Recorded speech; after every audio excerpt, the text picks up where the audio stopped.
the head of the fallen angels, Lucifer, the light bearer. The light bearer have eyewitness photos, crystal clear photos of these orbs also now being published. Do those look like drones to you? No, they look like embryos. Yeah, they look like some sort of embryo or some sort of massive, I don't know, circular orb with some sort of field around them, hovering. And this is what we're seeing now. So, again, also other eyewitnesses seeing these sort of like wheel within a wheel, like something like right out of the Bible. Look at these. This is over New Jersey. Does that look like some sort of any kind of a drone that you've ever seen before? Well, the problem is we don't know because no one's telling us. And even in front of Congress, they're not. So that even looks like biblical drawings, like a wheel within a wheel, like Ezekiel, right?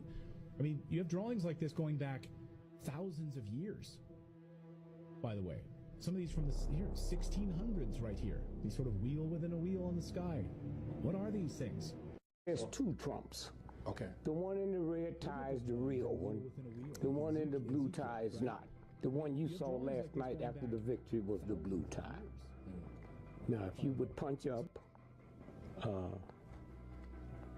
Dr. Carson, Ben Carson, when Trump called him a pedophile, and the next day he joined Trump, and the guy asked him, see, every now and then you slip and say something? He said, why'd you do that? He said, it's two Trumps. I was with the good one. You see it there. Just punch up. When somebody interviewed him, he said, there's two Donald Trumps. That's easy to. Hey, Saddam Hussein had tons of body doubles because people were trying to unalive him. So I would definitely understand if Donald Trump had one or two.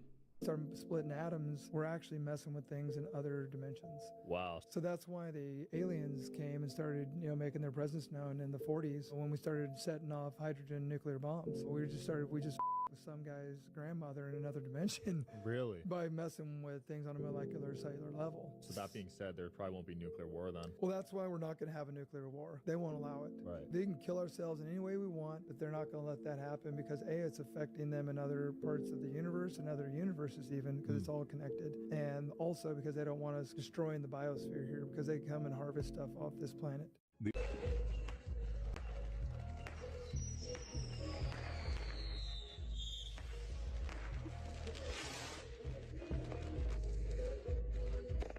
So the drones are coming from the inside of the ocean. So the drones are coming from the inside of the ocean. Hey, look, it's right there. Right there. Right there. Breaking news. It's now confirmed. The drones originated from our oceans. Last Thursday, a sheriff from Ocean County, New Jersey, reported to state police, the FBI, and the U.S. Coast Guard. That's the ocean, guys. You see this? There's two of them out there. There's one right there. That's not a plane. And these things are just, you see those? 50 drones flying from the ocean toward the mainland. There were 50 that came off the ocean. 50? 50. That was my reaction also. The flight path crossed the navigational channel at Island Beach State Park. The sheriff, a sworn officer, is considered a highly credible witness. In response, the Ocean County Sheriff's Office immediately deployed its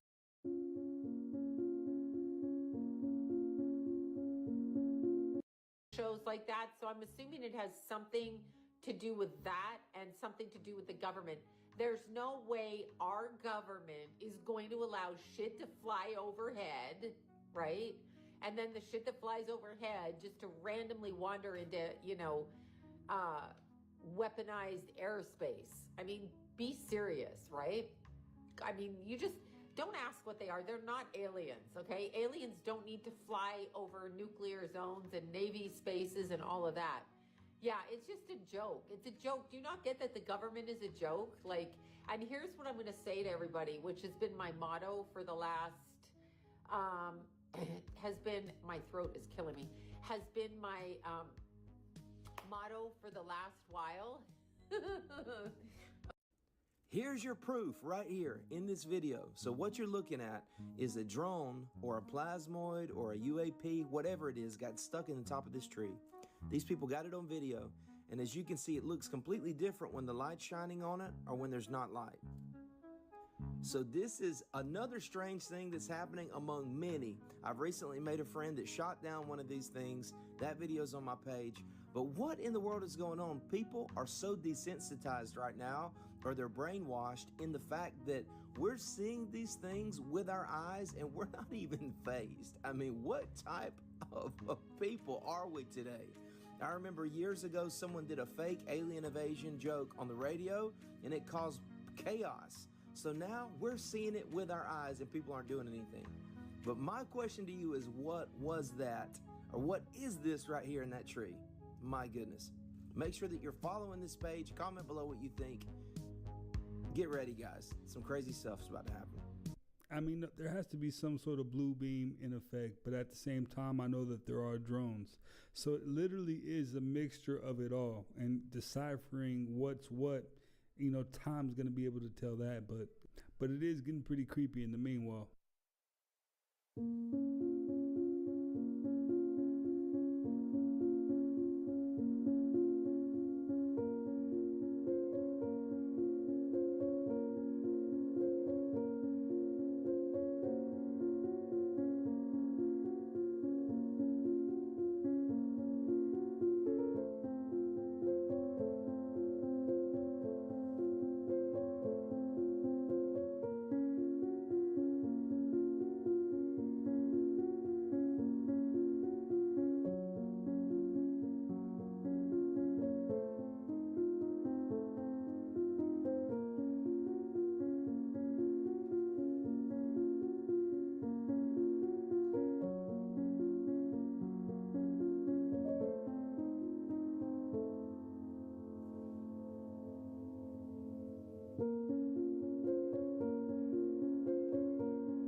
In 4 to 5 years.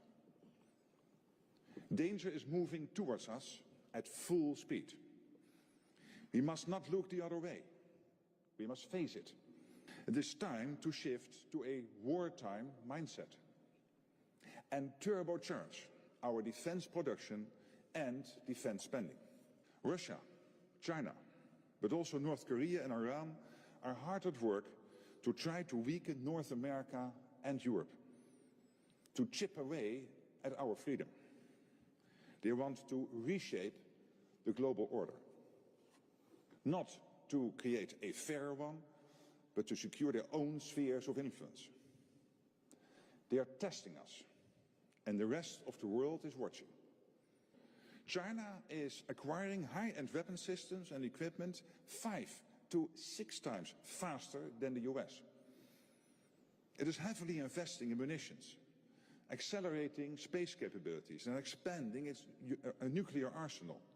I repeat, without any transparency or limitations.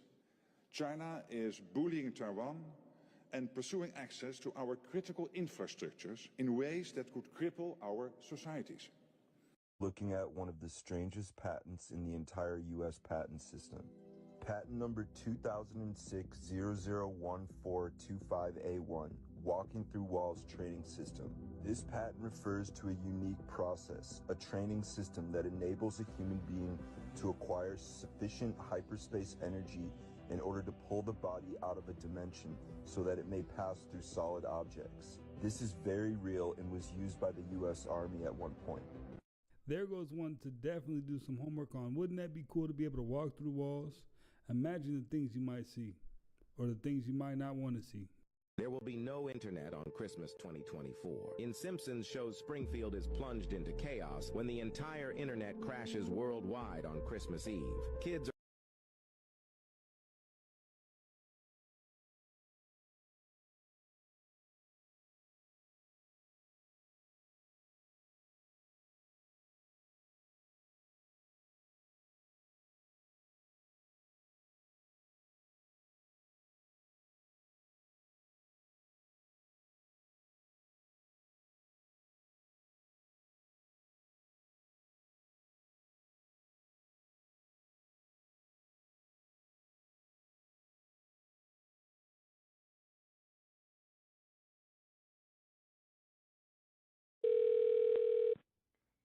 Hello? Hey, is Jordan there? Speaking. Jordan, how are you, man? This is Jubal from Brook and Jubal in the Morning. Just say that again. Who are you? Jubal from the radio show Brook and Jubal in the Morning. Okay. It's a radio program.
I'm a retired FBI agent, and this is a conspiracy theory that keeps me up at night.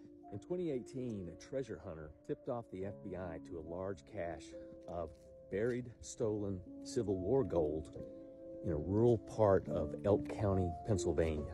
Now, the story goes, this treasure hunter had been looking into this since around 2011, probably further back than that. But his research showed that during the Civil War, a secret society known as the Knights of the Golden Circle, a group that operated in the North to sabotage the Northern efforts, one of them being to steal this gold that was on its way to the U.S. Mint in Philadelphia and then hide it. Why they never went back for it, I don't know. This treasure hunter had been operating or doing his research and looking for this stuff, and he located a site that was on public land in Pennsylvania. And he was operating under the permission of the Pennsylvania Department of Conservation and Natural Resources. It's somewhere along the way, this treasure hunter and the DCNR had a falling out, and he follows this up and goes to the FBI. He told them, or however he convinced them, they took it seriously enough to hire an outside agency to go in and do some very high-tech survey of the property to see if there's any validity to this. And sure enough, this high-tech equipment revealed that there was a large mass of some kind at this site underground. And then the FBI, also using pretty high-tech equipment, determined that there was the presence of gold. They end up getting a seizure warrant through a federal judge. They get a writ of entry that gives them access to the land. They do a 3-day search for this using an excavator and all kinds of techniques, to try to locate this stuff. Very well documented, I have to say, very thoroughly documented. And they found nothing. No sign of Civil War gold, no sign that anything had been buried there. Now, currently ongoing, there's a lawsuit between this treasure hunter and the FBI. He claims that they did find something and that there's video evidence of this. I don't understand why the site survey shows presence of gold, a large mass under the ground, and then they find absolutely nothing. So stay tuned, and I'm going to fill you in on this one completely because it really, really interests me. I'm a retired FBI agent, and this is a conspiracy theory that keeps me up at night. In 2018, a treasure hunter tipped off the FBI to a large cache of buried, stolen Civil War gold in a rural part of Elk County, Pennsylvania. Now, the story goes, this treasure hunter had been looking into this since around 2011, probably further back than that. But his research showed that during the Civil War, a secret society known as the Knights of the Golden Circle, a group that operated in the North to sabotage the Northern efforts, one of them being to steal this gold that was on its way to the U.S. Mint in Philadelphia and then hide it. Why they never went back for it, I don't know. This treasure hunter had been operating or doing his research and looking for this stuff, and he located a site that was on public land in Pennsylvania. And he was operating under the permission of the Pennsylvania Department of Conservation and Natural Resources. It's somewhere along the way, this treasure hunter and the DCNR had a falling out, and he follows this up and goes to the FBI. He told them, or however he convinced them, they took it seriously enough to hire an outside agency to go in and do some very high-tech survey of the property to see if there's any validity to this. And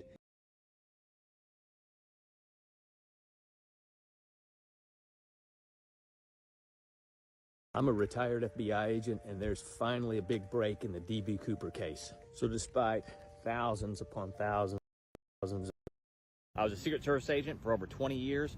I'm a retired FBI agent, and this case up. I'm a retired Secret Service agent. I'm a retired FBI agent, and there's finally a big break in the DB. I'm a retired FBI agent. I'm a retired FBI agent, and there's finally a big break in the D.B. Cooper case.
I'm a retired FBI agent, and this is part 2 of a conspiracy theory that is still keeping me up at night. Over 2 million of you have watched my video on the FBI's search for stolen Civil War gold in rural Pennsylvania.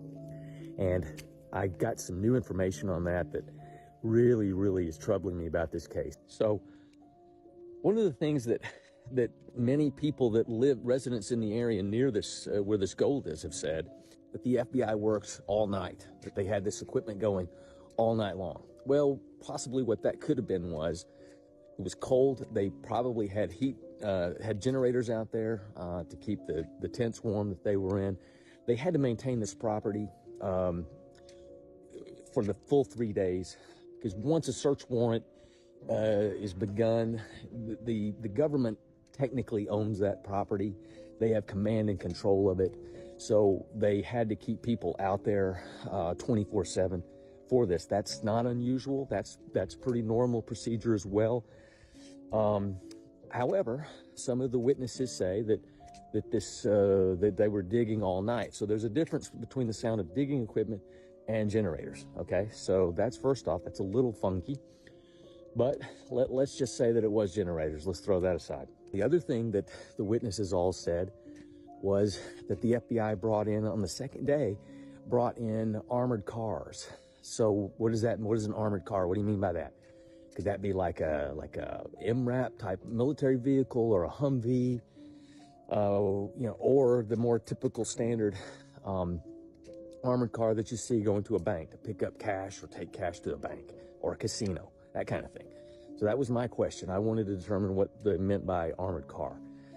And according to the witnesses who were shown photographs of various types of vehicles, they identified a standard armored car that you go to a bank, that you see where cash is, is carried in when they take to a bank. So in 29 years in the FBI, I was in 3 field offices over that time frame. Never once did I ever see the FBI having need, use, or ownership of an armored car. It's just something that never arose. There was no need for it. We weren't in the business of that stuff. So when I started hearing this, and coupled with the fact that they claimed that there was no gold found, nothing found, then why do you need to bring in armored cars? In fact, a couple of witnesses even indicated that the armored cars coming out of there looked like they were heavily laden, like they were riding low. And they had closed off streets in that, so that these armored cars could get through there. If they didn't find anything, why do you need to do that? If it's just your equipment you have up there to do this digging, there's nothing about that. So that really, really troubles me. But then when you ask the real question is, well, the FBI had 25, 30 people maybe there. I don't know the exact number of people they had on scene. All of them would have to be in on this. And what would be the purpose? I mean, the government owns that gold. The FBI is the government. Why would they take this? There's still a lot of questions on this that are really, really troubling to me. And I'm going to get to the bottom of this thing. I'm going to stick with it. Many of you have asked questions and given comments and shown so much interest in this. I wanted to answer some of those questions. First being, why didn't the treasure hunter just dig this stuff up himself, the gold? And we're talking a lot of gold, worth a lot of money. He was prevented by law from actually digging this up. The land where this gold is on state land, owned by the state of Pennsylvania. And I don't know the full details as to why, but he could not legally dig that up. So he went to the FBI because he thought, well, this is stolen Civil War gold, or stolen gold that belongs to the U.S. government. The FBI would have jurisdiction. And that's another question. What gives the FBI jurisdiction to do this? Well, in fact, actually, I was skeptical of that myself at first because it's not anything that I had ever worked in my career in the FBI. But there actually is jurisdiction for it. There were a couple of federal statutes that appropriately give the FBI jurisdiction in this, and that's fine. So he went to them. The FBI gets a search warrant for this gold, and they go up and over a 3-day period, they determine that they dig a big hole, and they determine officially there's no gold. We didn't find anything. It's fully documented. I've extensively read the file, and everything in there to me looks documented the way that it normally would be in a case like this, I guess. So what's the problem? What's compelling about this? Because a lot of times in many search warrants, you may think, you have very good information that you're going to find evidence there, and you don't. I mean, it's happened a lot of times. It's not unusual to not find something. One of the things I'd like to ask a favor of is we had a lot of response from Elk County residents. We want to hear from you guys with your stories, your questions, your comments directly. I want to get some firsthand information on this. Please email us at hello@texascrimetravelers.com, and please include your TikTok username on there. And so help us get to the bottom of this. I want to know more about it. I'm going to stick with it. I'm a retired FBI agent, and this is part 2 of it.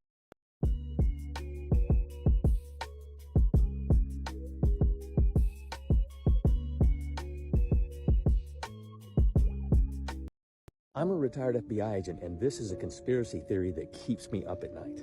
In 2018, a treasure hunter tipped off the FBI to a large cache of buried. As a retired FBI agent, this case absolutely haunts me. In 2019 in Alaska, a man picked up a lady of the evening for a date, but before the date could be completed, the man had to stop by an ATM machine to get some money. While he's getting money out of the ATM machine, the lady rifles through the center console of his truck and finds a data card that's labeled homicide on it. The lady kept the data card and then ended up turning it in. I'm a retired FBI agent, and this is a conspiracy theory.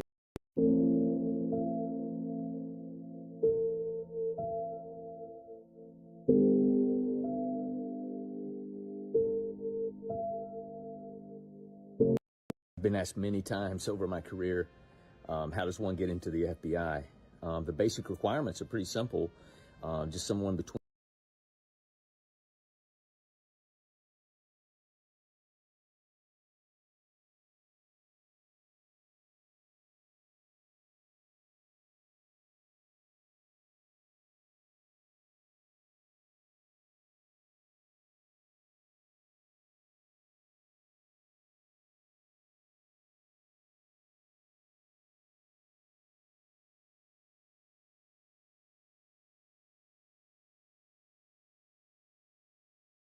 I'm a retired FBI agent, and this is a conspiracy. Here's some weird-ass conspiracy theories that I fully believe in as someone who used to watch every single Shane Dawson conspiracy theory video growing up. Number one is that our phones are constantly listening to and watching us at all times. I feel like we've all had that experience where we'll talk about something that we've literally never talked about, and then 5 minutes later an ad pops up on our phone about it, which is just, it's not a coincidence. And at the same time, Shane Dawson did just make a video basically about how our phone is kind of constantly watching us, and proved this theory using like red light analysis. I don't know, but the whole thing was weird, and I 100% believe that they are both watching and listening to us through our iPhones. Number two is the butterfly effect, which basically means that everything we do will like alter our future. If you leave the house 10 minutes later than you were planning on, something in your future could drastically change. And I will fully believe in this. I will see stuff happen. I'll watch car accidents happen. I'm like, damn, like if they weren't driving at this time, like that probably wouldn't happen. Just like all these different little things that happen in my life, or like if I didn't go to a specific workout class one morning, I wouldn't have met my boyfriend. Like everything affects something else in your life, and it's so crazy when you think about it.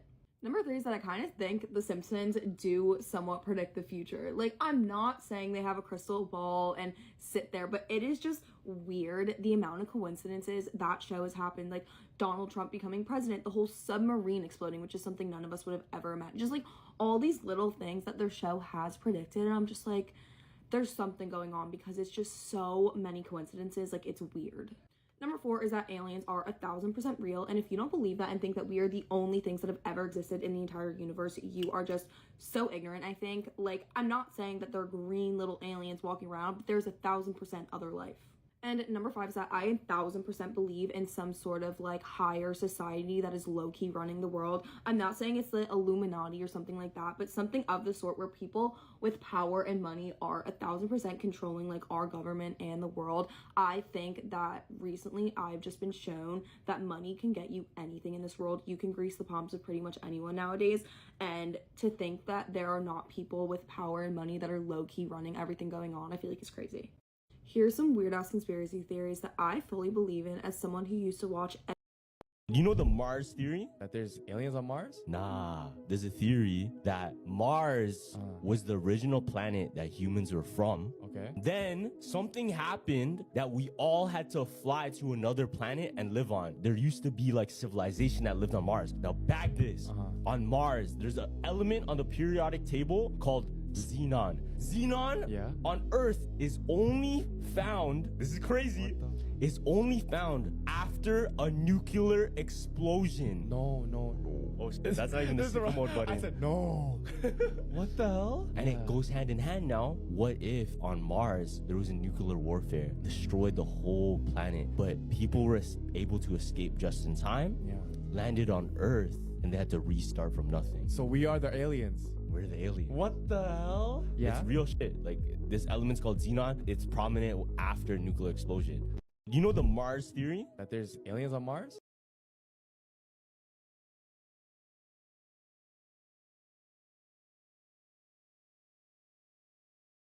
There are people living inside of the Earth. It's true. New information from NASA states that there is a large ocean beneath the Earth's crust, after scientists detected movement below the surface. Around 500 miles below, a large supply of water has been found stored in a rock named ringwoodite. But it gets even crazier. Scientists say that this rock is so huge that it contains 3 times the amount of water on the Earth's surface. This causes many to believe that there is more down there than we originally thought, possibly even civilizations. While the news of this discovery was over 10 years ago, it was never talked about. Is the government hiding this information from us? What do you think? There are people living inside of the Earth. It's true. New information. I'm the most feared man in Hollywood. They don't like me in Hollywood. Why do they not like you? I don't wear dresses. I don't do that gay stuff on TV. They had to get some other black person to do that stuff. I'm talking, that's gunning. But they all confess they love the Lord. But you cannot compromise yourself if you love the Lord. So I play tough guys, but young kids want to be soldiers. Young kids don't want to follow a guy to wear a dress. You know what I'm talking about. I'm the most feared man in Hollywood. They don't like me in Hollywood. Why do they not like you? I don't wear dresses. I don't do that gay stuff on TV. They had to get some other black person to do that stuff. I'm talking, that's gunning. But they all confess they love the Lord. But you cannot compromise yourself if you love the Lord. So I play tough guys, but young kids want to be soldiers. Young kids don't want to follow a guy to wear a dress. You know what I'm talking about. I'm the most scariest conspiracy theories in the world that will seriously change your life. So this right here shows all the conspiracy theories from the most well-known ones that we all know to the darkest of the dark. This series we're going to be going from the most well-known ones to the darkest of the dark, which will probably keep you up all night. Having to do the research into all of these is probably going to disturb the hell out of me, but you know, I'm doing it for you guys, so make sure you hit that follow button. Part 1. Let's go. Today we're going to be talking about Area 51, but not how you think. Trust me, this is wild. This guy right here is Bob Lazar. Now, he used to work at Area 51. Now, Area 51 is, of course, one of the biggest conspiracy theories out there. What is it? Why can't we go near there? Is it just a military base? Bob claims he used to work there, reverse engineering alien craft. Now, this right here is his actual drawing of an alien craft. Yeah, crazy, right? This is where it gets mental. Absolutely mental. I think Area 51 is this place, right? According to Bob, this is not where all the crazy stuff happened. It's actually down the road here, in a place called Area S4. Area S4 is located up in the mountains, completely top secret, and nobody knows really what it is until Bob came out about it. Bob claims he would be taken to Area S4, which is an underground facility where he would work on the alien craft. Put the coordinates into Google and look at this place, it's just crazy. The road which leads straight up to it, the road ends right there, and then there's just like holes in the ground. So there is definitely something there. What I'm saying is all from Bob. There is literally a documentary about this. I'm pretty sure it's on Netflix, you may have seen it. Let me know what you think, because this is crazy. The series is about to get a whole lot crazier, so make sure you hit that follow button. I'll see you in the next one. Scariest conspiracy theories in the world that will seriously change your life. So this right here shows all the conspiracy theories from the most well-known ones that we all know to the darkest of the dark. This series we're going to be going from the most well-known ones to the darkest of the dark, which will probably keep you up all night. Having to do the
Fox News alert, the Justice Department just released the bombshell report that we've been waiting for. What actually happened on January 6th? The FBI had 26 confidential human sources there that day. 26. A confidential human source is a guy the FBI pays to spy for them. Of the 26 confidential human sources who were in D.C. on Jan 6th, 4 entered the Capitol during the riot. An additional 13 entered the restricted area around the Capitol. So more than a dozen FBI spies participated in the so-called insurrection. A bunch of them broke into the Capitol. Their own inspector general says this is what happened. But that's not what they told you when they testified under oath. Those who were there in an undercover capacity on January 6th, how many were there? Again, I'm not sure that I can give you that number as I sit here. I'm not sure there were undercover agents on scene. I thought I heard you say you didn't know whether there were FBI agents or informants or human sources in the Capitol or in the vicinity on January 6th. Did I misunderstand you? I thought that's what you said. Well, I referred very specifically to undercover agents. Yeah. And so are you acknowledging then there were undercover agents? As I sit here right now, I do not believe there were undercover agents on scene. The director was hiding something, so Congress asked the question a different way. Listen. Did you have confidential human sources dressed as Trump supporters inside the Capitol on January the 6th prior to the doors being open? Again, I had to be very careful. It should be a no. Can you not tell the American people no? We did not have confidential human sources dressed as Trump supporters positioned inside the Capitol. Gentleman's time has expired. You should not read anything into my decision not to share information. Director Ray, confidential human. Gentleman's time. Fox News alert, the Justice Department just released the bombshell report that we've been waiting for. What actually happened on January 6th? The FBI had 26 confidential human sources there that day. 26. A confidential human source is a guy the FBI pays to spy for them. Of the 26 confidential human sources who were in D.C. on Jan 6th, 4 entered the Capitol during the riot. An additional 13 entered the restricted area around the Capitol. So more than a dozen FBI spies participated in the so-called insurrection. A bunch of them broke into the Capitol. Their own inspector general says this is what happened. But that's not what they told you when they testified under oath. Those who were there in an undercover capacity on January 6th, how many were there? Again, I'm not sure that I can give you that number as I sit here. I'm not sure there were undercover agents on scene. I thought I heard you say you didn't know whether there were FBI agents or informants or human sources in the Capitol or in the vicinity on January 6th. Did I misunderstand you? I thought that's what you said. Well, I referred very specifically to undercover agents. Yeah. And so are you acknowledging then there were undercover agents? As I sit here right now, I do not believe there were undercover agents on scene. The director was hiding something, so Congress asked the question a different way. Listen. Did you have confidential human sources dressed as Trump supporters inside the Capitol on January the 6th prior to the doors being open? Again, I had to be very careful. It should be a no. Can you not tell the American people no? We did not have confidential human sources dressed as Trump supporters positioned inside the Capitol. Gentleman's time has expired. You should not read anything into my decision not to share information. Director Ray, confidential human. Gentleman's time. The darkest conspiracy theories. The Hollow Earth Theory. The Hollow Earth Theory is a captivating concept that suggests the Earth is not solid but rather hollow, with openings at the poles leading to a mysterious inner realm. Proponents of this theory believe that within the Earth's core exists a hidden civilization, possibly more advanced than our own. They argue that ancient cultures like the Mayans and Egyptians possessed knowledge of this inner world, as depicted in their intricate artworks and texts. One of the most intriguing aspects of the Hollow Earth theory is the idea of a central sun. Instead of our familiar sun, supporters propose that a miniature sun exists at the center of the Earth, providing light and warmth to the inner inhabitants. Evidence cited for this theory includes anomalous compass readings near the poles, strange seismic activity, and alleged sightings of UFOs entering and exiting the Earth through polar openings. Some even speculate that mythical lands like Atlantis and Shambhala might be located within the Hollow Earth, serving as sanctuaries for advanced civilizations throughout history. The darkest conspiracy theories. Y'all, I am freaking out right now. There's a lot of unexplained things going on in the ocean right now. Hold on real quick. I do not trust them. Just watch this real quick for me. You get to Mars by going through the ocean. You can't get to the bottom of the ocean Because outer space is the ocean. Now, what she just said just blew my mind. Now, there's a situation called the firmament. So we know that water is all around us. And it is said that this dome divided the sea into upper and lower sections. You can't cancel this out because they still haven't discovered 80% of the sea. Early civilizations believed that the ocean and the stars above were linked. I mean, just look. Mayan, Norse, Hindu, Hebrew, all of them. Now, we already know what spacesuits look like, but they look exactly like sea suits. I know once in your life you've heard of the Bermuda Triangle. Planes and people going missing in the ocean. There are black holes in the ocean. And I just know once in your life you've heard about sea monsters. When you see a comet, it looks like a boat soaring through water.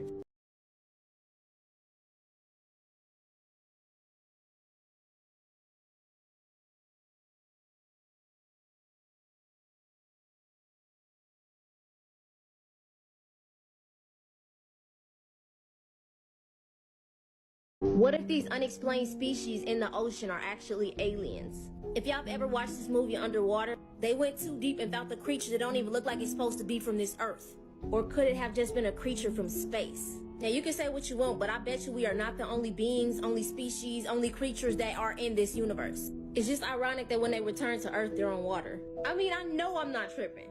And I know y'all heard of mermaids. So many unexplained things in the ocean. They're making more discoveries in space. Not really putting too much money or caring about what's going on the planet. Why? Because this sea stuff might have a lot of connections to space. And they not telling us. Y'all be safe, and I know I'm not the only person who feel this way.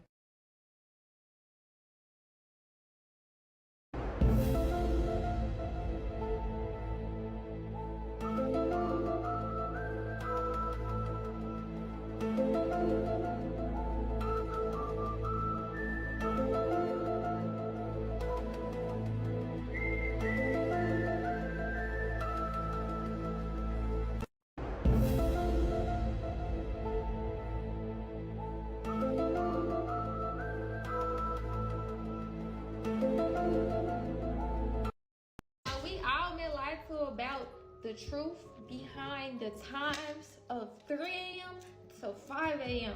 And I'm about to tell you exactly what the fuck be going on at that time. Let's get into it. Basically, during this time, the veil between our realm and the other higher realms of existence is thinnest at this point, right? Everybody's been told that. But did you know that at this point in your time, if you get woken up, it's called the ambrosial hour. And it's actually a huge energetic boost for all of us that naturally we wake up during the night. Sometimes when our soul, aka our higher self, wants us to use this energy to be in the creator mode of this reality. So if you ever played Minecraft, you know what the fuck I'm talking about. It's actually a great time for you to be in the purgatory. You're not dead, you're not alive, but you're on the other side. Because did you not know, friend, that everything that we're doing is a dream right now? Yes! Even when we go to sleep, we think we're sleeping. We're not sleeping. We're actually just back in our original state of nothingness, and we're without a body, so we're without having a human experience, and we are just experiencing life without this vessel. And that's what happens when we're asleep. But when we wake up during those times, we are still in that state because your brain is the map and the gateway to consciousness. We all been lied to about the truth behind the times of 3 a.m. to 5 a.m. And I'm about to tell you. Theories that were proven real. China dinosaur theory. According to this theory, China found an island that is full with dinosaurs. A woman that was for vacation in China reportedly saw it on the news itself. They said that it was an expedition of 15 people to an uncharted island, and there were found multiple new dinosaur species. Theories that were proven real. China dinosaur theory. According to this theory, China found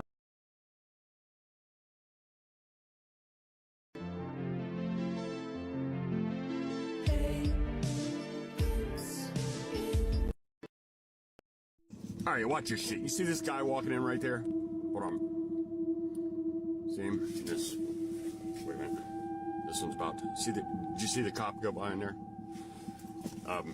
Look at his car sitting right here with his lights on. See it's still got its lights on. You guys are not going to believe what I'm about to see. We're in Hebron. It's a place in Ohio, but you guys are not going to believe this. Here, I'm going to put it back on the door so you can see when they walk out. It should be coming out soon. Here, I'll zoom in. I've never seen anything like this.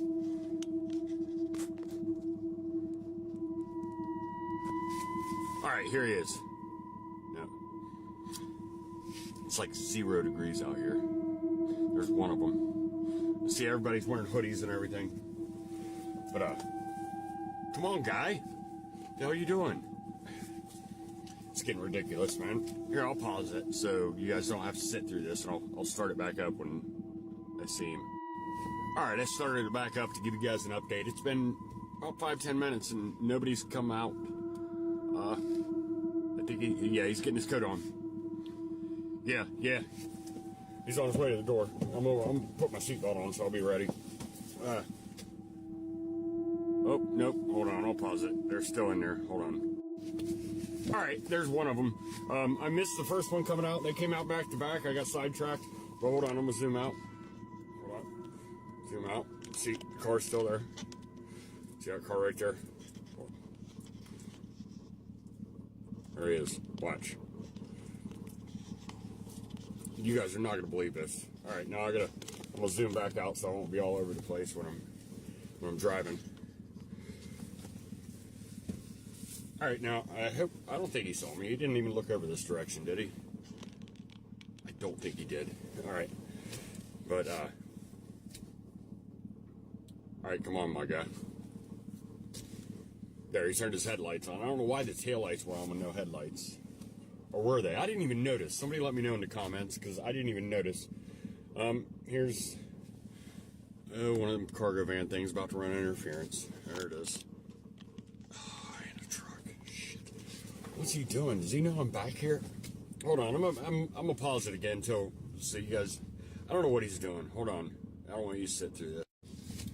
All right, this is some kind of a Mexican standoff. He's been sitting there for a minute now, and he's not moving, so I'm gonna pause it again, and if he don't move within a couple seconds or minutes, I'm gonna have to go over here and show you exactly what I'm talking about. Hold on, I'll pause it. I don't want you sitting through this. I don't know what the hell he's doing, unless he noticed me. All right, he's still there. This is getting ridiculous. It's an abnormally long amount of time, so I'm just gonna take off. I'm gonna show you guys exactly what I'm talking about. Because it blows my mind. Hold on. He's not gonna move. Damn. But yeah, this little cargo van thing's still here. See that? And look over here. See all them trucks and everything with all the lights? This one right here, extra. I think it's gum or something. But as I come over here, see another one of the white cargo vans? Are you guys picking up what I'm putting down? I mean, you kind of gotta, I can't say it on here or they'll just take it down. So, you kind of gotta read between the lines, connect the dots, stuff like that. But, if you look across the street here, see that little canopy thing with the truck sitting under it? There's not as many. But this gas station, right over there, hold on, he's still sitting there. Hold on, I'm gonna zoom in and show you. I'll show you exactly what I'm talking about. Look at this. Look at this. You guys see that? You see what I'm talking about? You guys, I mean, damn. All right, watch your shit. You see this guy walking in right there? Hold on. See him? Wait a minute. This one's about to, did you see the cop go by in there? Look at his car sitting right here with his lights on. See it's still got its lights on. You guys are not going to believe what I'm about to see. We're in Hebron. It's a place in Ohio, but you guys are not going to believe this. Here, I'm going to put it back on the door so you can see when they walk out. It should be coming out soon. Here, I'll zoom in. I've never seen anything like this.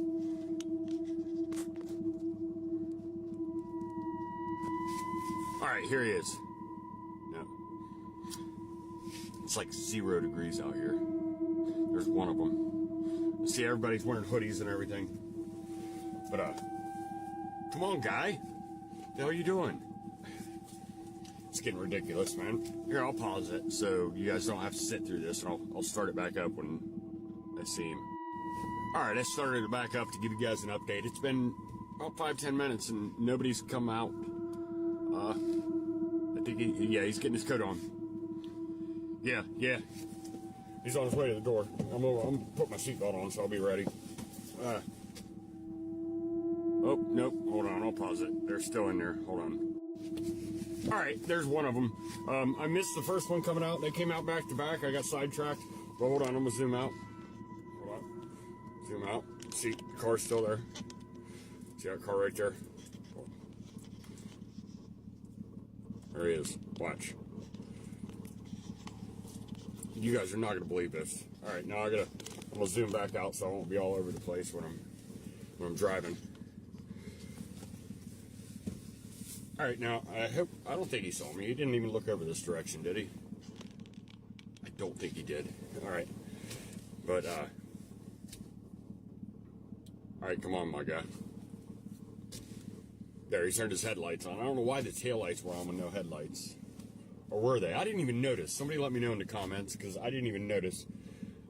Here's one of them cargo van things about to run interference. There it is. Oh, in a truck. Shit. What's he doing? Does he know I'm back here? Hold on. I'm gonna pause it again until so you guys. I don't know what he's doing. Hold on. I don't want you to sit through this. All right. This is some kind of a Mexican standoff. He's been sitting there for a minute now, and he's not moving, so I'm gonna pause it again, and if he don't move within a couple seconds or minutes, I'm gonna have to go over here and show you exactly what I'm talking about. Hold on, I'll pause it. I don't want you sitting through this. I don't know what the hell he's doing, unless he noticed me. All right, he's still there. This is this is getting ridiculous. It's an abnormally long amount of time, so I'm just gonna take off. I'm gonna show you guys exactly what I'm talking about, because it blows my mind. Hold on. He's not gonna move. He's damn. But yeah, this little cargo van thing's still here. See that?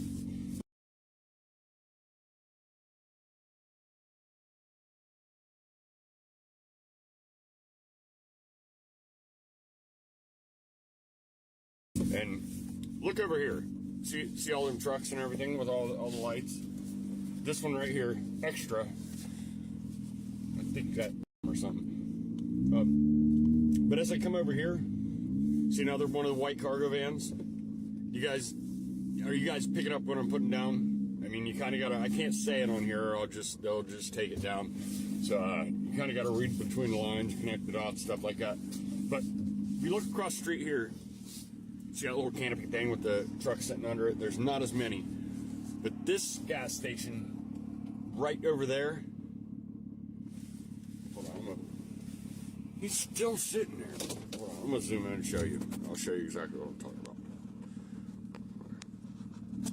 Look at this. Look at this. You guys see that? You see what I'm talking about? You guys? I mean, damn. All right, watch your shit. You see this guy walking in right there? Hold on. Now, this is scary. I'm not sure if it's true or not, but there's a theory going around. It's more like a religious theory. I saw a TikTok video where a preacher was talking, and he spoke about something very interesting idea. What if God is actually water? There's a theory that Sonic isn't actually fast. Sonic? Then what is he? He's not actually fast. It's just sped up. No, deadass, he's not actually fast. Fam, come on, bro. Like, that's his whole character. The reason Sonic moves faster than everyone else isn't because he's actually that fast. Everyone else is slow? Kinda. Okay. He uses the chaos energy. You know the crystal, the chaos crystal? Yeah. He uses the chaos energy to slow everyone else down. No, he just slows down time. So he actually time travels. He time travels. Funny, fam. That's what he does. Yeah. I can see that. But like his whole character is running fast. Yeah, but his thing isn't actually like him being fast. It's him slowing down time. That's what it is. So he slows down time and then moves faster. Then he moves fast. Yeah, tight shit. Now, there's another theory. I don't even know. Do you know the origin of Shadow? No. Because Sonic 3 has Shadow and Sonic.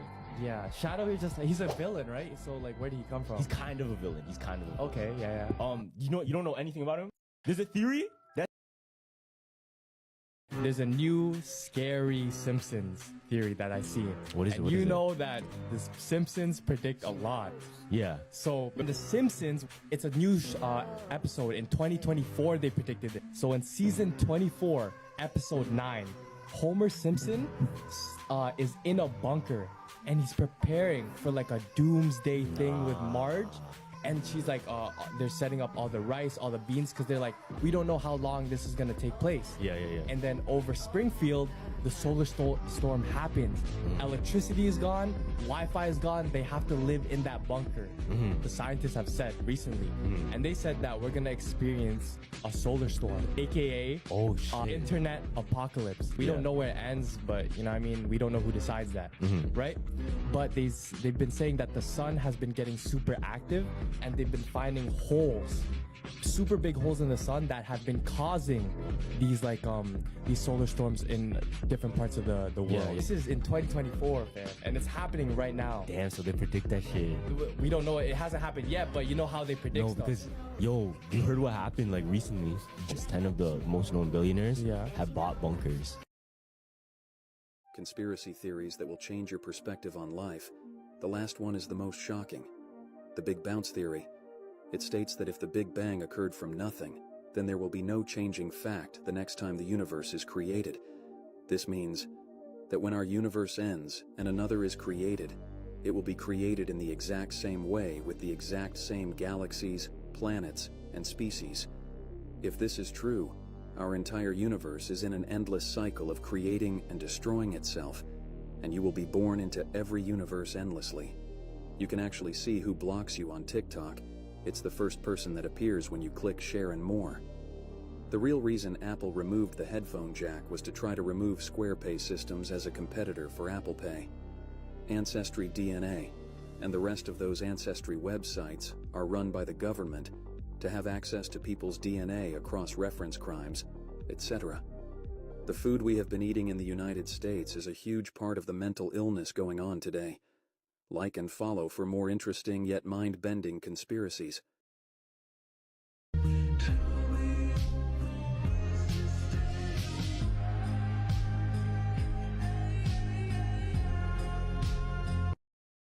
This SpongeBob conspiracy theory is so dark, it will change the way you look at SpongeBob forever.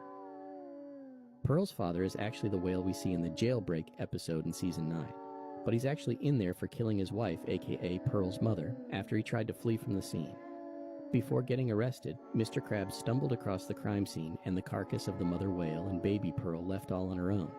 But here's the disturbing part. When a whale dies, its carcass can fuel an entire ecosystem. And so Mr. Krabs, overcome with excitement and greed, sees this as an opportunity to make a lot of money and comes up with the idea of the Krusty Krab restaurant, adding pieces of Pearl's mother into the Krabby Patty formula as the secret ingredient. But here's where it gets really dark. Mr. Krabs only adopted Pearl as an alternative meat supply in case he runs out and is trying to isolate her from her father and friends.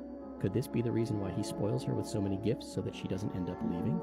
Throughout the show, Mr. Krabs always expresses how once his daughter is fully grown, she's going to go off to college, when in actuality what he means is she's getting butchered, cooked, and served up to customers. Now, this is scary. I'm not sure if this is true or not, but there's a theory. Well, it's more like a religious theory. I saw this TikTok, and he was a preacher, right? He was saying, what if God is actually water? Look, watch this. What if water is God? Then that would mean God is both in us and all around us. That God is both above and below us. Why a woman's water breaks when we're born. Crazy, right? But wait, that's not it. You know how we say God is everything, right? In this sense, like everything around us is what? It's water. There's water in the air that we can't see. There's water inside you. There's water inside me. There's water in every single thing that lives. Now, when there's a lack of water, if you look at a desert, if you look at a wasteland, right, what is there usually? Death. Death because of lack of water. And it's very hot, like hell. And now check this out. In the Bible, when Jesus said he was tempted by the devil, where was he? In the desert. He was looking for water. They used to meet in secret to discuss their mathematical discoveries. Only members were allowed to attend. They had a secret emblem, the pentagram. Let's see what the topic is for today.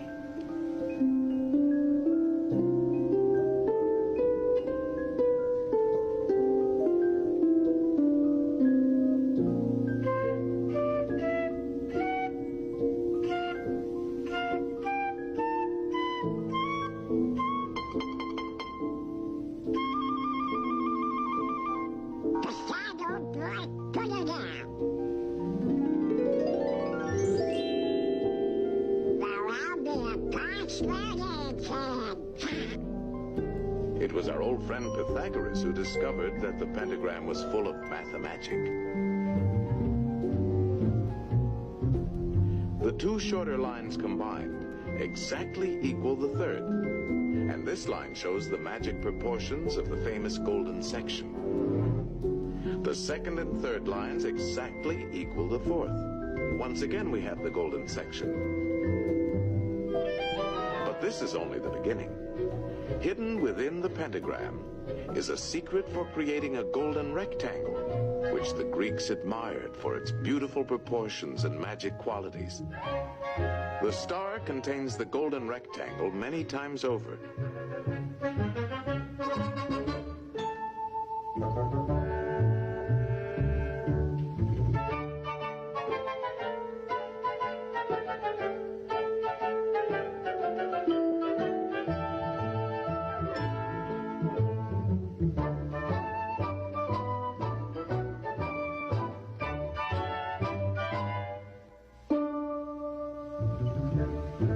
It's a most remarkable shape. It can mathematically reproduce itself indefinitely.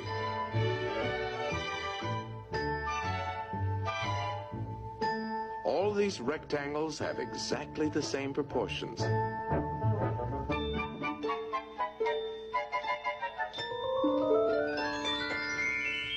This figure also contains a magic spiral that repeats the proportions of the golden section into infinity.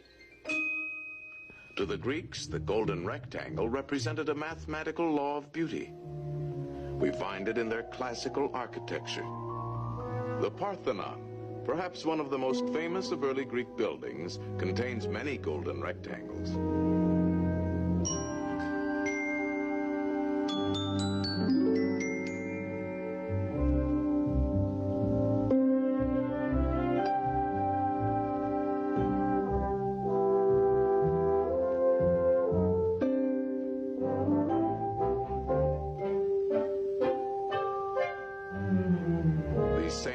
Proportions are also found in their sculpture.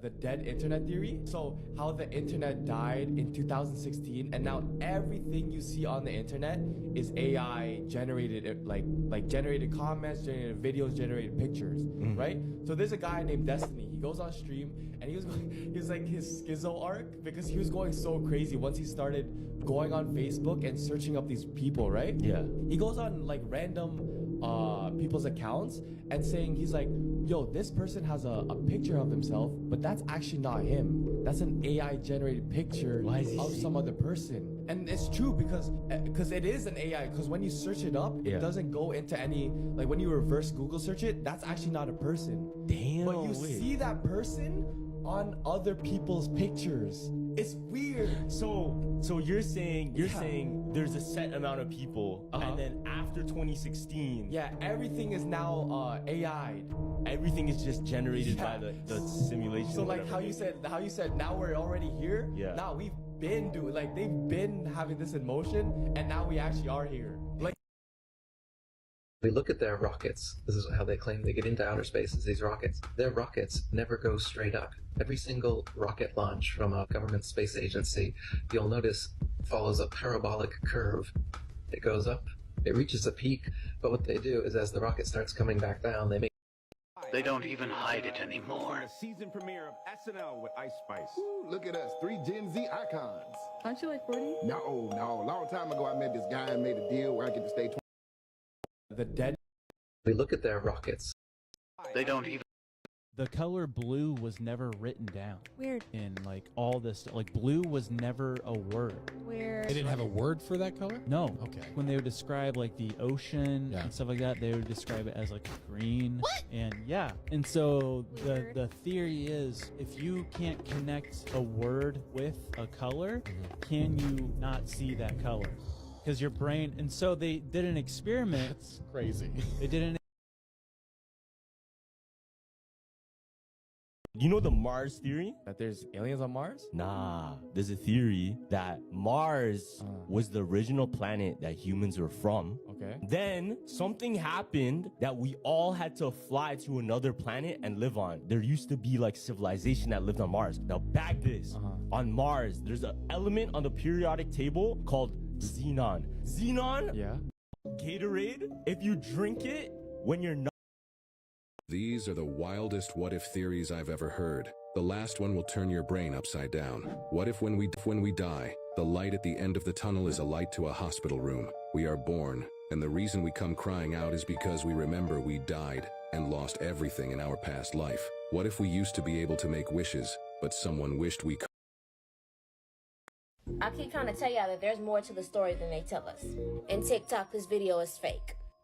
Do not mess with the gully peachy. They'll actually put a stone or block in her mouth to keep her from talking. There's actually books written.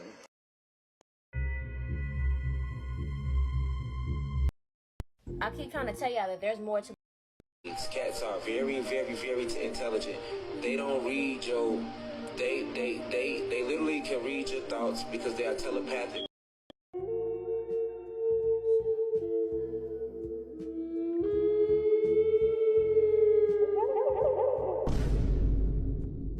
Yes, because giants needed giant stairs so that they could walk up to human-sized buildings and enter them through human-sized entrances. Makes sense. And those same giants must have also put the human-sized steps next to the giant steps. This conspiracy theory has been debunked many times. I also couldn't find much information about this, which is odd. Most people would want to take credit for a discovery like this, so I'm assuming it's a hoax. Notice how the end has an extra part to it, like it was supposed to slot into something, maybe a statue. And the shape looks pretty modern. This is what ancient Nez looked like. Stop using the Bible as a source of factual information. It's filled with misinformation and mythology. Just look at this guy who's from the Bible. There's a reason we have never seen a creature like this. It's because it doesn't exist, just like giants. These cats are very, very, very intelligent. They don't read your. They literally can read your thoughts because they are telepathic. And cats read vibration. Cats read vibration way better than dogs do. You know what I'm saying? Cats read vibrations. They read energy fields. They can see your aura. They can see all that. Cats can. You know what I'm saying? And that's why, like, cats don't just fuck with anybody neither. They not friendly. A cat ain't friendly at all. You gotta have the right vibration for that cat to come up on you. A cat will look at you like fuck you and keep going. Now a dog gonna come up on you and wanna know what's to you. A cat will be like, shit, nigga, I ain't gotta know you, nigga, I don't know what you smell like, none of that, nigga. He'll look at your ass, keep going. You ain't never somebody's house with a cat, he look at your ass, keep going. But then if your vibration right, he'll come up on you, rub up under you. You know what I'm saying? That mean your vibration right, you know what I'm saying? Rub up under you, put his scent up on you, his little tail, her little tail, and his little tail be sticking up, yeah, when you vibrating high. You know what I'm saying? Run all around you, yeah. You know what I'm saying? Love on you. But if you vibing low, that cat gonna look at you, keep going. You know what I'm saying? That's how they are. I keep trying to tell y'all that there's more to the story than they tell us. In TikTok, this video is fake. Do not mess with the gully peachy. They'll actually put a stone or block in her mouth to keep her from talking. There's actually books written where they were so frightened of them, the women especially, because they practice this communal protectionism that if a sound came out of her mouth, it meant your death. And so when we say voodoo is not a game, it is just a knowing of how the universe works better than some people to a certain extent. And do you want to know what's kind of funny to me? Y'all know that tongue clicking? That was an actual language, a very, very high vibrational one. It is a language in South Africa that is going extinct. Why? Because they were killed by colonizers for speaking that language. And she also states that they would get beaten up by white men if they were caught speaking their own language. I really want y'all to recognize how powerful speaking is. Like I say, if you ever just hug somebody and they talk, you can hear their voice in their chest. If you touch the back of somebody who's talking, you can feel the vibration going through their body. Your body is listening to you. Do you know how powerful we had to be for them to be able to want to be on the verge of killing us, putting rocks inside of our mouths so we couldn't speak? Y'all gotta recognize that creating vibration within your mouth is very powerful. The English language that we speak doesn't even create any type of vibration to enhance the rate of our communication. This is the lowest form of speaking. Just a little hint though. Y'all stay dangerous. More information on my YouTube.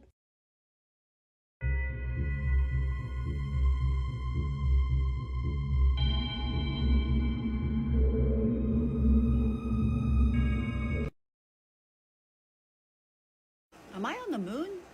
So I'm on my website figuring out why I've got so many Australians checking out my products, and this is a live view. So I'm turning the world around, and I go, what the heck? Our entire half of the world is nothing. There's nothing there but water. It's empty. So then I go and look at the front, and well, here's what it looks like. And here's our moon. So I look for a world map and overlay it. Let's take out the background. Here we go. Now we're gonna turn it around. I mean, does that, like, it kind of fits. What if the moon's just a reflection of the Earth, and this blank side of water is the dark side of the moon? Huh.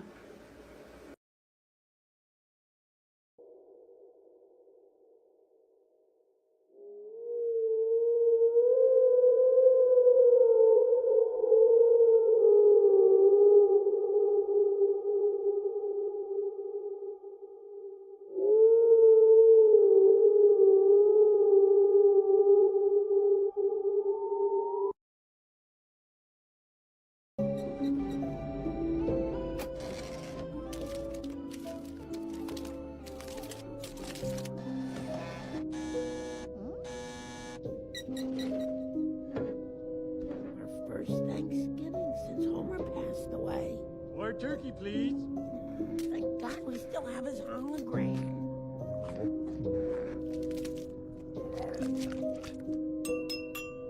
All right, everyone, get out your remembrance candles. Granny Lisa, why do we light a candle every Thanksgiving? In remembrance of the great blackout that almost destroyed our town, when we actually had to write things down by hand. Started on a cold November day, back when you could actually see snow outside.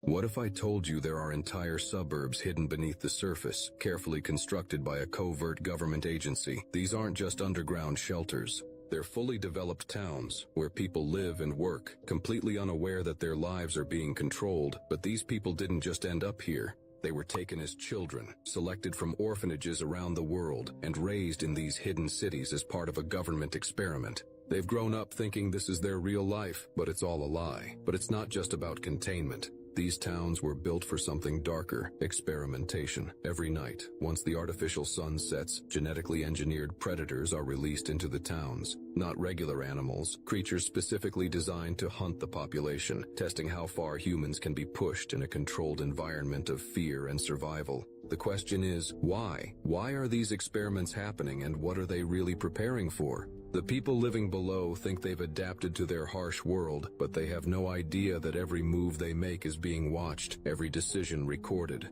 They are part of a hidden agenda, one that's been unfolding for years, right beneath your feet. So the next time you think the world above is all there is, remember, something far more dangerous is living just below the surface. If you remember any of these photos, it's safe to say you're getting those memories from your alternate self inside an alternate universe because they never existed here. Do you remember?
Did this song from 1969 predict the events of 2024? This theory says yes. So back in 1969, there was a song that was released called Age of Aquarius, Let the Sun Shine In by a band named The Fifth Dimension. In their lyrics, they speak very specifically about what the Age of Aquarius is and what will happen during the Age of Aquarius. Now, for those of you that don't know, the Age of Aquarius just began on January 20th of 2024. The band detailed that during the Age of Aquarius, there will be harmony and understanding, sympathy, trust abounding, and no more falsehoods or lies. And at the very beginning of 2024, the Age of Aquarius, this is already happening. There has been news about aliens and extra-dimensional beings, billionaires and millionaires coming out and being candid about their preparation for the end of the world by building bunkers.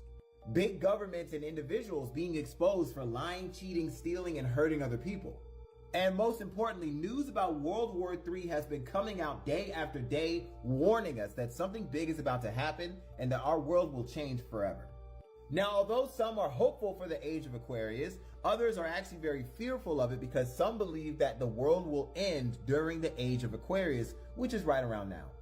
Now, whether you believe in astrology or if this band was right or wrong, none of that matters. We do see that something is changing and happening in our world right now, and we have to be prepared for it. So are you prepared for the Age of Aquarius and what's to come? Tell me what you think in the comments.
So there's a theory in Wednesday, you know the hand that walks by itself. Yeah, that goes like this. Yeah, in the show, even in the Addams Family, it's never said where the hand came from. In Wednesday, she even says, I don't even know where it came from. It's just here. Like, That's thing. Is he like your pet? now check this out. Yeah. Wednesday and the Addams Family is actually owned by the same studio that made this movie, Evil Dead. Okay. Now in Evil Dead 2, there's a character named Ash. And what happens, his hand gets possessed, so he it off. I think he replaces his hand with like a chainsaw. Wow. But his hand ends up walking away and killing somebody. And that's the last we ever saw of the hand was in Evil Dead 2. Yeah. Now, the events of Evil Dead 2 took place in 1986. In Wednesday, she says she doesn't even know where it came from. So if the events of the hand came about and the hand found its way to the family, it would have been before she was born.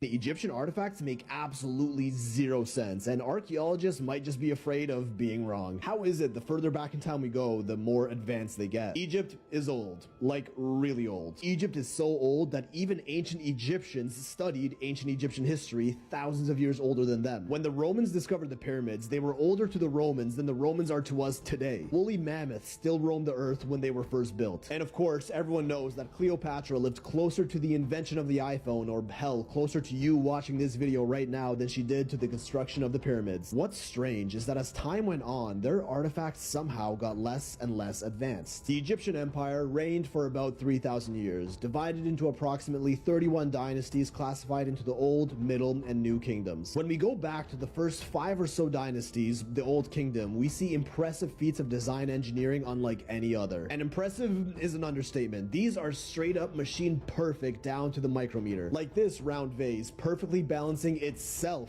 dead center on a point no larger than the tip of an egg. Except this isn't your pottery class vase made of clay. It's granite. And granite is harder than steel. That's a fact. Here are the numbers. Here's another vase, slightly chipped, revealing its walls are as thin as a playing card. Another bowl made from diorite, a stone as hard or even slightly harder than granite, whose walls are literally 1/40th of an inch or half a millimeter thick. We have no idea how to make granite pottery like this using known ancient methods, although high-tech machines could probably do the trick. But I don't think you realize how insane it is to suggest that this level of mechanical precision was achieved on granite using primitive tools softer than granite, the official claim. And these are just a few. There were over 40,000 of these artifacts found under the Step Pyramid of Djoser dating back to the 3rd or 4th dynasty, with some suggesting they're actually pre-dynastic, meaning they're even older, and the Old Kingdom Egyptians just inherited them from a previous civilization. Oh, we're in too deep now, Johnny boy. It's only in recent times when we finally analyzed them with modern light scanning technology that we found out how mind-bendingly precise they really are. They took a jar, did some measurements in a lab, and to this day, Egyptologists have no explanation for these results. The top of the vase was 3/1000ths of an inch away from being perfectly flat, something only possible with like CNC machines today. For reference, a sheet of paper is 7/1000ths of an inch thick. A human hair is 2 to 3. This thing was a literal hair away from being perfectly flat. The inside lip of the vase's mouth was 1/1000th of an inch away from being perfectly perpendicular to the top, which is a mathematically flawless right angle. And the entire vase was 13/1000ths of an inch, which is still just like 2 sheets of paper away from being perfectly circular. These are legit CNC machine level perfections, mass produced over 40,000 times on a material harder than steel using copper and stone tools by hand. Oh, and they might be pre-dynastic before copper tools were widely even used. I don't see an ounce of logic in that. Okay, maybe this one was just a fluke, right? A one-off perfect vase as a result of mass producing over 40,000 of them. So they took more into the lab and found even more astonishingly accurate measurements, revealing alleged machine-calculated mathematical use of pi, the golden ratio, and more, again to within thousands of an inch of accuracy. That's like that much. Everything from the flatness of the base, the roundness, and even the uniformity of the thickness of the walls was nothing less of CNC machine perfection. Justifying this by saying they were just really skilled or they had a lot of time does not explain this level of precision with the known tools and methods at their disposal. There are even some vases that are reportedly made from corundum, which is magnitudes harder than granite and sits right right behind diamond on the hardness scale. Although this one is for some reason debated, a lot of people claim it isn't made from corundum, but still others insist it is. A single one of these pots would have likely taken weeks, if not months, given modern explanations. Shouldn't there be evidence of their highly precise techniques all over ancient Egypt? Oh, there was this. A hieroglyph outlining the sculpting of an alabaster vase, one of the softest materials ever, softer than marble, and totally possible with their tools. But it's been proven that the technique outlined here would not work with granite. Sure, cutting into huge slabs using rough and painstakingly slow techniques using those tools might be possible, as we've seen them desperately trying to prove, but the force of friction required to achieve that simply would not be possible on small, delicate artifacts like these, never mind how machine accurate they are. Some of these vases are as small as a thimble, not even practical, and even harder to make, almost like they were just showing off, like, look what we can do. One theory is that these vases were spun on some sort of grinding tool, for which they have no evidence nor recordings of, but that's completely blown out of the water with the lug handles on the sides here. It's pretty obvious that these wouldn't be possible from spin grinding. Absolutely no one can explain how these lug handles were made, which again, lab results showed that they too were perfectly symmetrical and level to each other to within thousandths of an inch. Later dynasties even tried recreating these jars, and although still impressive, are nowhere near the precision of the earlier ones. This level of advanced pottery is said to have reached its peak in the first two dynasties, and then poof, they just forgot how to do it, which leads people to believe these artifacts might be much older than anyone thinks. What if they inherited them from even earlier previous civilizations? And it doesn't end with these. There's also the schist disc, crafted from a single piece of stone. Tell me, what kind of stone can be shaped like this by hand? No one really knows what this is, said to be a bowl or a flower holder of some sort, even though it looks sort of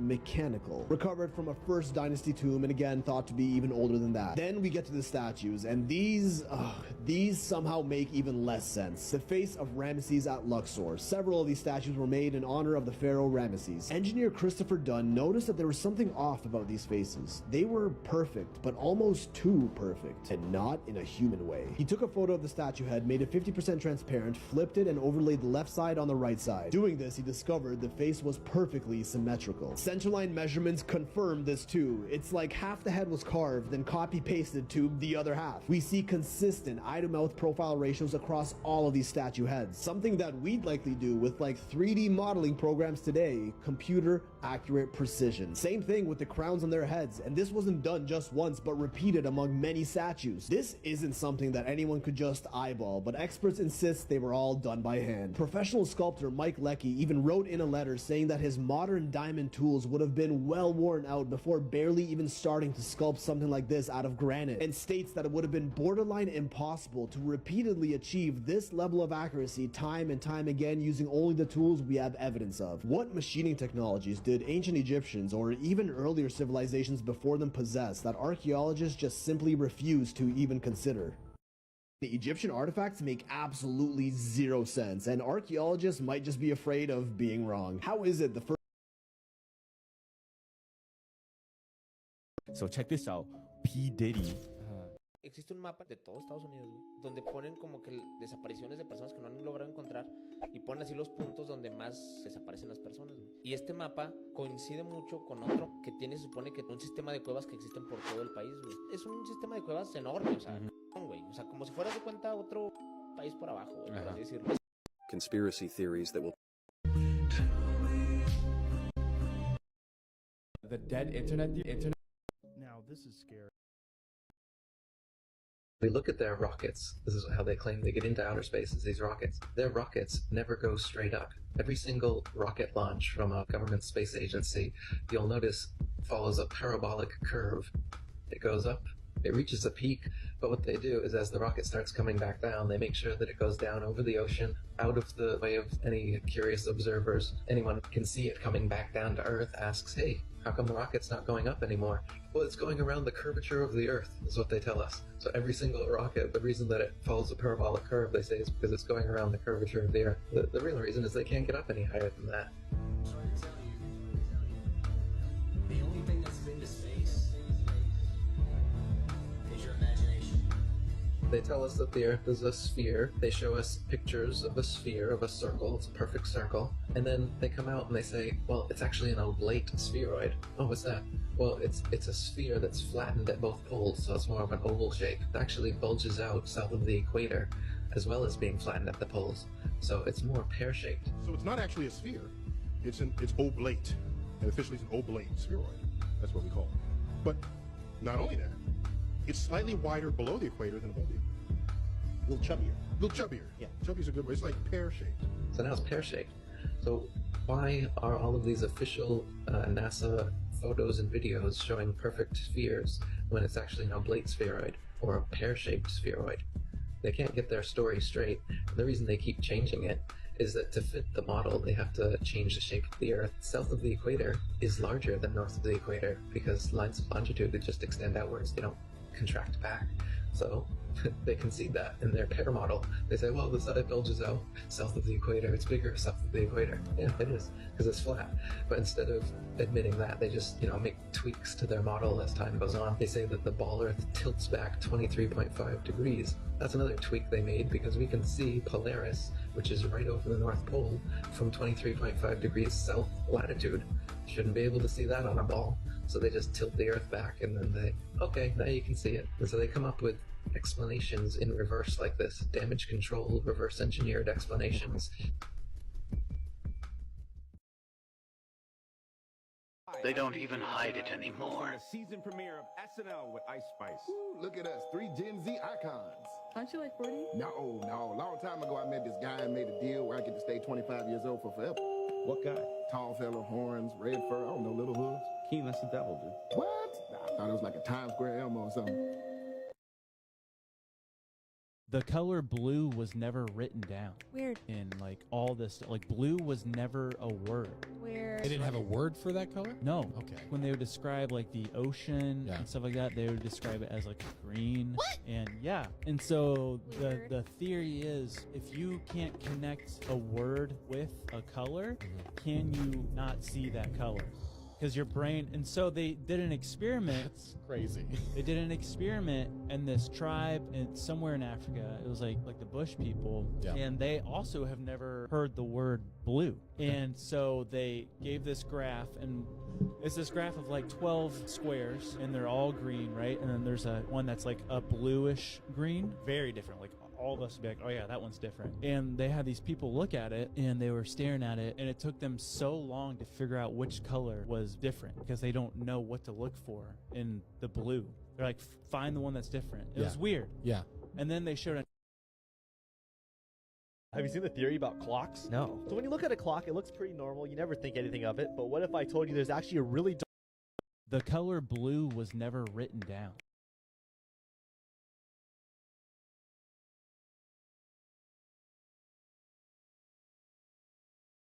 The color blue was never written down. Weird. In all this, blue was never a word.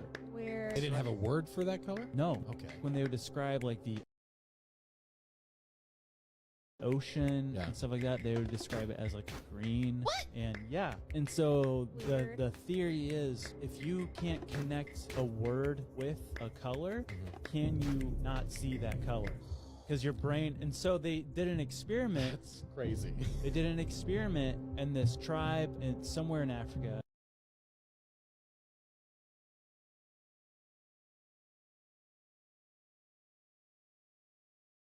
If you've seen The Hills Have Eyes, the only thing this clip will do is have you shaking your head. I've seen way too many true crime movies, way too many true crime podcasts. Then don't go towards it then.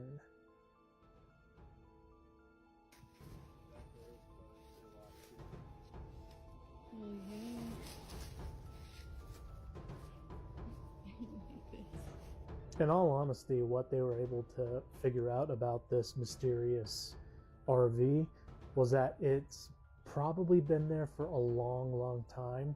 They weren't able to get into it because the entire thing was locked, minus the little, what are the cabinets or something on the outside.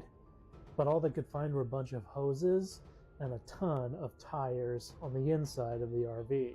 So, what it's for or why it's there is anybody's guess.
What is this?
Only to find out followed her into reality. I don't know if you guys can know, I've never had a dream like this before. And then what happened after is just fucking, I'm about to fucking puke.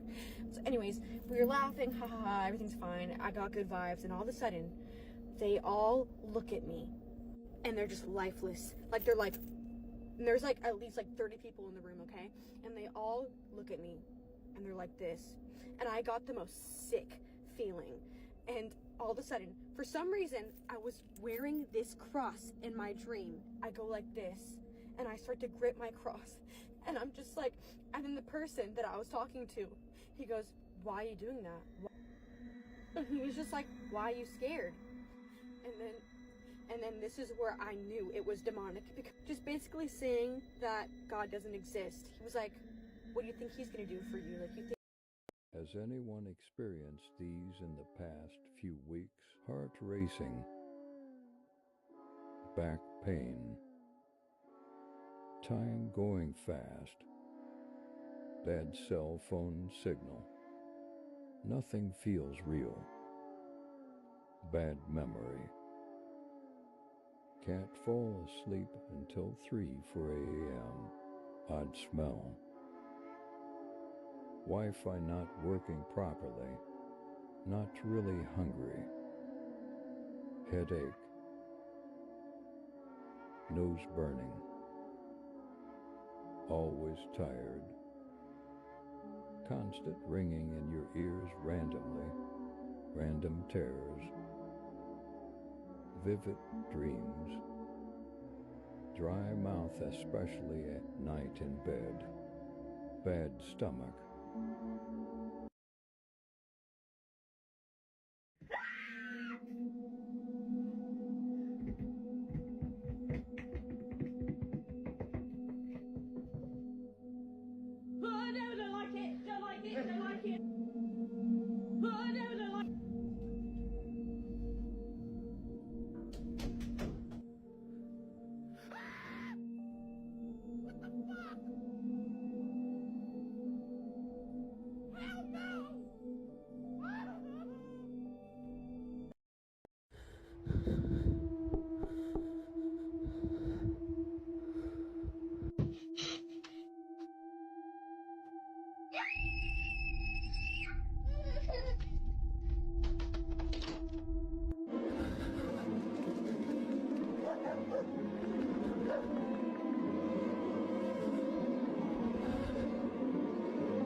got a call to this address.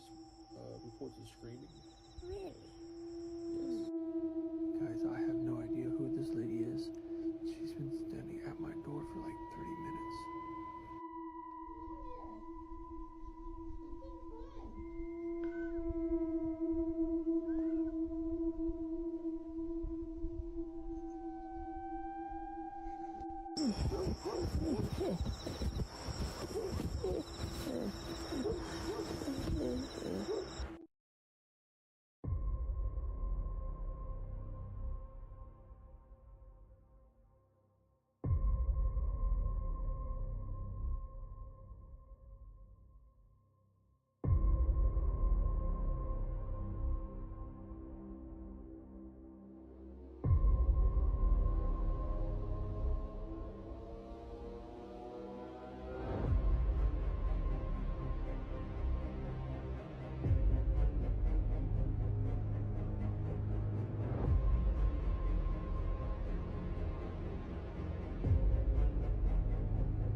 Family doesn't seem to see it. What looks like a ghastly figure can be seen, seemingly trying to grab her daughter.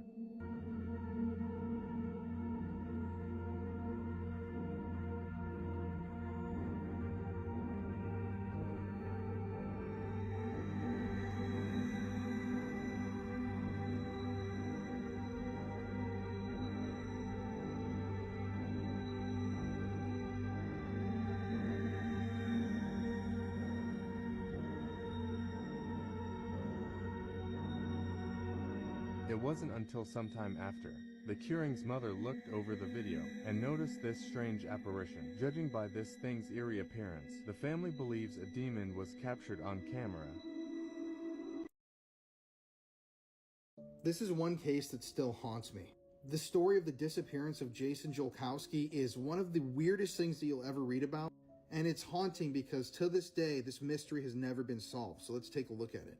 So this is Jason Jolkowski. He was born in 1981 and lived in Omaha, Nebraska all his life. And this story takes place in 2001.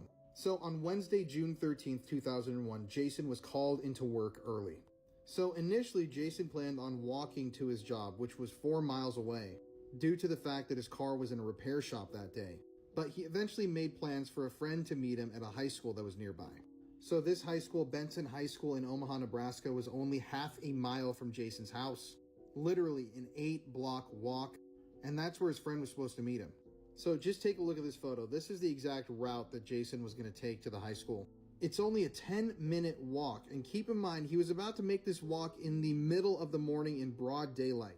In a city like Omaha, Nebraska, where crimes like disappearances and murders don't really happen all that frequently. So at 10:45 a.m. that morning, a neighbor saw Jason helping his younger brother with the trash outside of his home. And at some point right after that, he left to go on this walk to go meet his friend. And during this walk, Jason vanished off the face of the earth.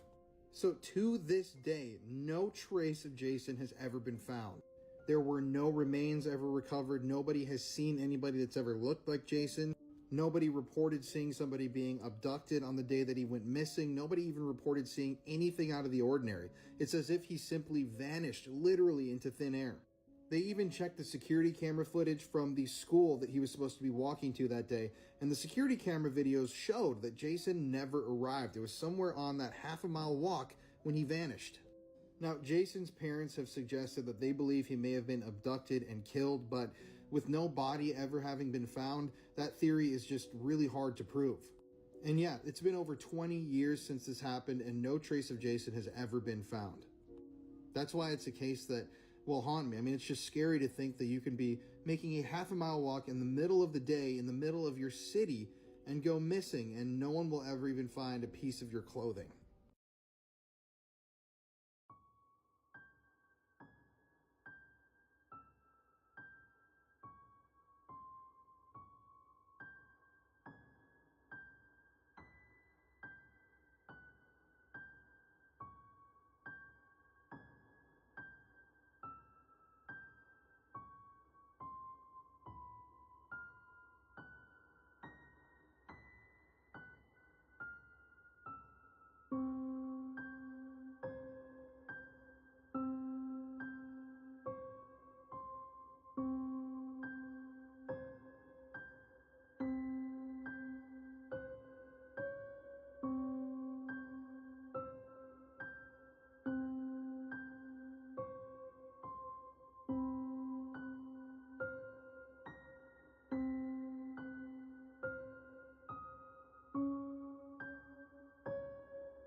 The biggest secret ever told.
Things humans were never meant to see.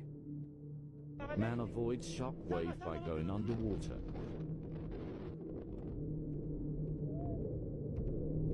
Meteor turns night into day.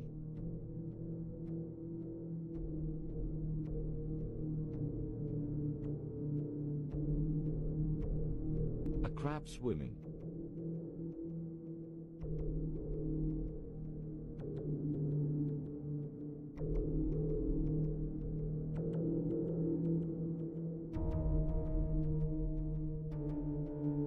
Forest breathing.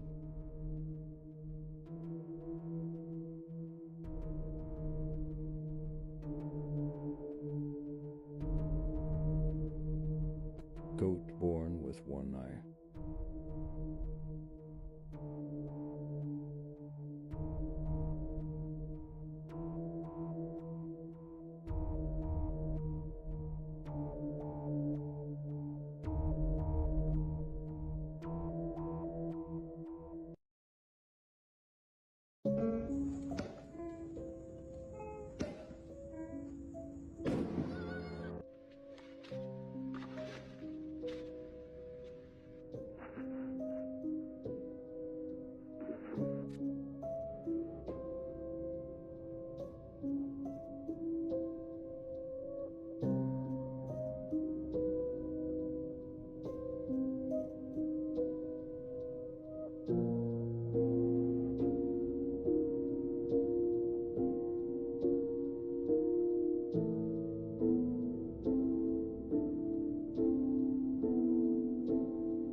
So story time. I promise you will be entertained, but if you start the story, please stay till the end. So when I was 5 years old, my entire family was killed in a car crash, and I was the sole survivor. When I turned 18, I decided to move out of state for college because I didn't really have any friends or family in the area anyway. I ended up going to Massachusetts. When I got there, I didn't really know anybody. It was a totally new environment. It was unfamiliar. It was kind of scary, but eventually I met a guy at the school. He was really nice. We started dating. Eventually we got a place together, and we lived in that house together for 3 years, and we were happy the whole time. Like, he's very, very sweet, very caring, very loving. You know, I just didn't feel alone for the first time, and it was absolutely wonderful. But around the 3-year mark, I started going through something. I started not to feel good. So obviously my first guess was pregnancy, so I took a pregnancy test, but that wasn't it.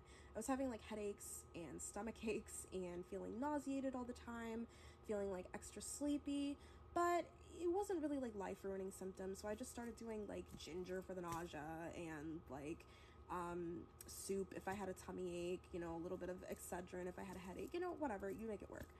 But the symptoms just kind of kept getting worse, and like sometimes they would be so bad I'd have a migraine or a nausea to the point that I couldn't even get up out of bed. And my boyfriend's like, babe, I think you should go see a doctor. And I'm like, what is a doctor gonna do? Like, it's not like I can't breathe, it's not like I have chest pain, I just have random unspecified symptoms. Like what is he gonna do? But he's like, babe, like, you do not feel good, like, you should go see a doctor. And I'm like, fine, whatever. So he schedules me a doctor's appointment. I go see the doctor, and it's exactly what I thought it was gonna be. The doctor is just like, there's nothing wrong with you. And I'm like, cool. So I go back home, and things don't get better, but they start to get worse. Because now I'm not just feeling physically bad, I'm feeling bad mentally. And I don't mean my emotions. I'm not sad or depressed. I'm dealing with confusion. I keep finding things in my house in weird places that they shouldn't be. I open my kitchen drawer to get out cutlery, fork, knife. All my earrings are in there. I go look at my jewelry rack. All my cutlery's in there. Paintings that were hanged on the wall are like turning upside down. And at first I'm just like, okay, you know, whatever. These things are very bizarre, but they're not really frightening. Like, I'm just trying to make this logical or reasonable in any way that I can. But I'm forgetting appointments. My fatigue is increasing. Like, it's just so much happening. And then it starts off slow. Little shadows of, like, in my peripheral vision. Little sounds. And you know, like, you can have those things normally. Like, I think we all have those things occasionally. But they're coming more common and more frequent, and I'm starting to lose, like, time. Like, whole days I cannot remember. So finally I make myself an appointment. I go see a therapist. She does the intake, my assessment, and she's like, okay, you fit the diagnostic criteria for schizophrenia. So that was kind of, like, hard to hear, but at the same time I was thinking, okay, well, now we know what's wrong with me, I can get some help. And my therapist assured me, like, the medication we have these days can make your symptoms, like, almost nothing. You can go back to living a normal life. And I'm very grateful. I'm like, okay, good. So I break the news to my boyfriend, which was really scary because he was such a sweet and supportive person. I was just scared of being too much of a burden on him or losing him because he was kind of the only person that I had. But he was super sweet, super supportive. He held me while I cried. He went to go pick up my medication for me after running me a bath. Like, you know, just really taking care of me. So I start taking my medicines, but things do not get better. In fact, they get worse because any kind of visuals or auditory hallucinations I was having are becoming more and more and more defined. And we switched medications like 2 or 3 times, and my therapist is like, oh, sometimes, you know, you gotta switch medications a couple times until you find what works. But things are actively getting worse, and I'm seeing and hearing things in my house, and I know that, like, it feels so real. So at this point, I become convinced that I'm not sick, but my house is haunted. I know that sounds insane, but when you are dealing with so much confusion, bizarre things in your house, bizarre noises, like, you become afraid and you're willing to believe almost like anything that could possibly make things better. So I start getting into like these spiritual people talking about the paranormal, and I start trying to like do different things, you know, like I'm burning sage, I'm doing like, you know, whatever. And finally one day my boyfriend has to go help his dad with something. So he leaves me home alone, and I don't fully know what happened, but I do know that apparently I ended up leaving my house a little bit scantily clad, and apparently I was just kind of running around aimlessly, got picked up by the police, taken to the hospital, and obviously psych. And I wake up in the hospital, and as soon as I wake up, the nurse is all over me, like white on rice. And she tells me just wait right there a moment. And I don't know how much time has passed. All I know is that I just woke up in the hospital. And I'm in a room by myself, completely isolated. There's nobody else there. And she comes back with a doctor, my therapist, 3 people, a man, a woman, and another girl. And they're all nicely dressed, beautiful people. And they look really familiar to me. But I'm like, I don't know. I'm not sure of anything anymore. And somebody who is not in a hospital uniform, and that person is in a police uniform. So now I'm looking at this cop and this room full of people like, what did I do? What did I do? I'm afraid. So I asked them, like, am I in trouble? Am I in trouble? And they're like, no, you're not in trouble. You're not in trouble. But, you know, I'm thinking they're just saying that to get me to, like, talk about whatever it was that happened. So the cop is, you know, he's asking me all these questions. Then the doctor cuts in and asks questions. And the nurse is writing a bunch of things down. And the therapist is writing a bunch of things down. But their questions are, like, mad normal. They're just like, what's your name? How old are you? Where did you go to school? Where did you grow up? Tell us about your family. Da, da, da. And I'm like, okay, like, where are we getting to all this? And I'm just assuming, I've never been in this situation before, in like a psych, whatever. So I'm just sitting there thinking like, okay, whatever.